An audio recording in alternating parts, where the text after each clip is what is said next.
If you have ever walked into a greenhouse in July and felt like the air itself was trying to suffocate you, you already understand the physics problem we are going to solve today. The same mechanism that turns a glass greenhouse into an oven in summer is turning your home into one right now. And the water systems, rain barrels, irrigation schedules, and humidity-sensitive plants you have spent time and money developing are all being affected by a problem that starts on your roof and radiates downward into every square foot of your living and growing space. Water temperature in rain barrels spiked by roof-radiated heat. Here is what your roof is actually doing. The average residential roof in North America receives between 400 and 800 watts of solar energy per square meter of surface area during peak summer hours. The dark asphalt shingles covering the majority of American homes absorb between 90 and 95% of that energy as heat. That heat conducts into the roof deck, radiates downward into the attic space, and from the attic it radiates through the ceiling into the living space below. Roof-heated attics radiate heat into upper floors and through shared walls into utility spaces. Rain barrel water temperature affects the microbial activity in the barrel, the oxygen content of the water, and the root zone temperature of everything irrigated from it. Aerobic bacteria that maintain healthy rain barrel water quality have an optimal operating range. Water regularly pushed above that range by ambient heat from a superheated roof system begins developing anaerobic conditions.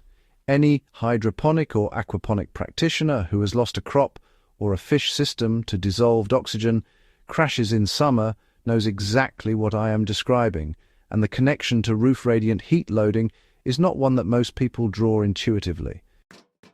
Applied to a roof surface with a standard roller or thick brush, limewash creates a white surface with a solar reflectance between 70 and 80%, the inverse of a dark asphalt shingle. Instead of absorbing 90% of solar radiation and converting it to heat, the lime-washed roof reflects 70 to 80% back to the sky before conversion.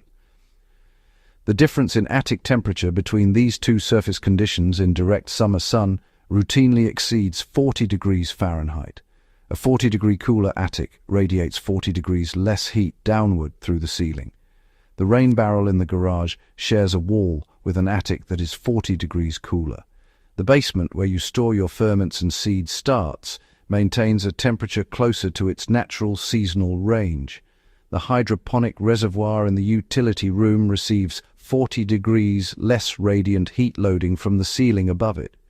Every temperature-sensitive system in your building benefits from the thermal intervention that happens before the heat enters the structure.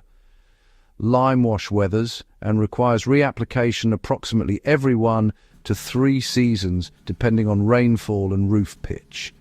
The reapplication requires the same $7 material investment and the same application process. No specialized equipment, no professional labor, no permit in any jurisdiction I'm aware of. For those managing rain catchment systems, there is an additional consideration. Limewash is a natural, non-toxic, alkaline material that will slightly increase the pH of the first rain runoff after application. If you are collecting the first flush in your rain barrels, allow 1 or 2 rainfall events after limewash application before routing runoff to the collection system. After that initial period, the limewash surface is stable and does not affect collected water chemistry. The interior component, you see the FONUNO reflective bubble insulation sheet in the description, addresses the radiant heat that passes through the roof deck and would otherwise heat the attic air directly. Standard fiberglass or foam insulation slows conductive heat transfer, the movement of heat through direct contact between materials. It does not address radiant heat transfer, which is the movement of heat through infrared radiation across an air gap without requiring material contact. These are 2 different physical mechanisms requiring 2 different solutions. Standard insulation handles conduction. A radiant barrier handles radiation. Most attics are insulated for conduction and completely unprotected against radiation, which is why attic temperatures reach levels that render standard insulation essentially irrelevant. The radiant heat simply bypasses it. The reflective foil barrier stapled to the underside of attic rafters with the reflective surface facing downward toward the attic floor intercepts infrared radiation that has entered through the roof deck and reflects it back upward before it can heat the attic air. This technology traces to NASA spacecraft thermal management design, where preventing radiant heat transfer in the vacuum of space, where convective and conductive transfer mechanisms do not exist, was an engineering priority. The application to residential attics has been documented to reduce air conditioning runtime by between 40 and 70% in testing conducted in hot climate zones. Radiant barriers were included in major residential construction reference manuals until 1991, when they were quietly removed, a removal that coincided with sustained lobbying by roofing and HVAC industry trade groups whose revenue depended on the problem the barriers solved.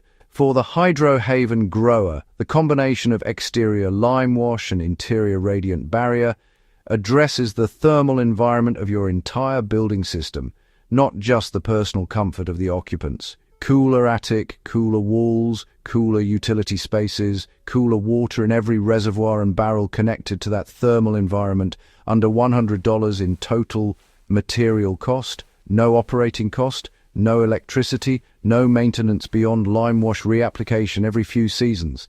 The link to the FONUNO barrier is in the description. The lime is at your hardware store. Subscribe to HydroHaven. See you in the next one.